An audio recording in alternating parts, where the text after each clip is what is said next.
Donald and Douglas are twins and had arrived from Scotland to help Sir Topham Hatt, but only one engine had been expected.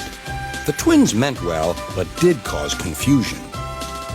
Sir Topham Hatt had given them numbers, Donald 9 and Douglas 10, but he was still planning to send one engine home.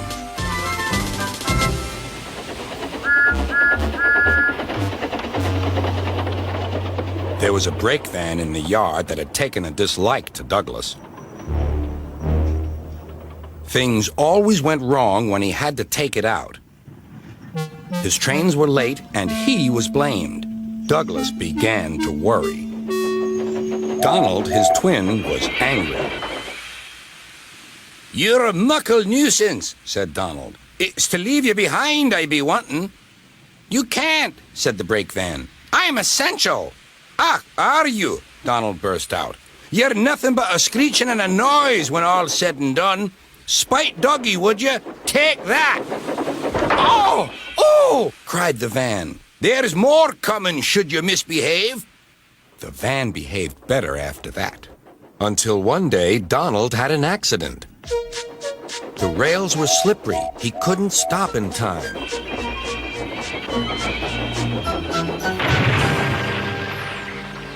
Donald wasn't hurt, but Sir Topham Hatt was most annoyed. "I am disappointed, Donald. I didn't expect such clumsiness from you. I had decided to send Douglas back and keep you." "I'm sorry, sir," said Donald. "I should think so, too. You have upset my arrangements. Now, James will have to help with the goods work while you have your tender mended. James won't like that." Sir Topham Hatt was right. James grumbled dreadfully about extra work.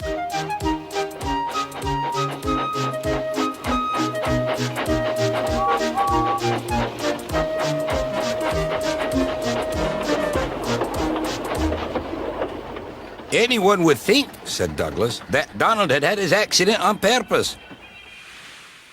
I hear tell about an engine and some tar wagons." "Shut up," said James. "It's not funny." He didn't like to be reminded of his own accident. "Well, well, well. Surely, James, it wasn't you. You didn't say." James didn't say. He slouched sulkily away. "James is cross," snickered the spiteful brake van.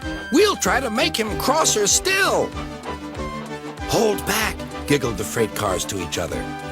James did his best, but he was exhausted when they reached Edward's station. Luckily, Douglas was there. "Help me up the hill, please," panted James. "These freight cars are playing tricks." "We'll show them," said Douglas.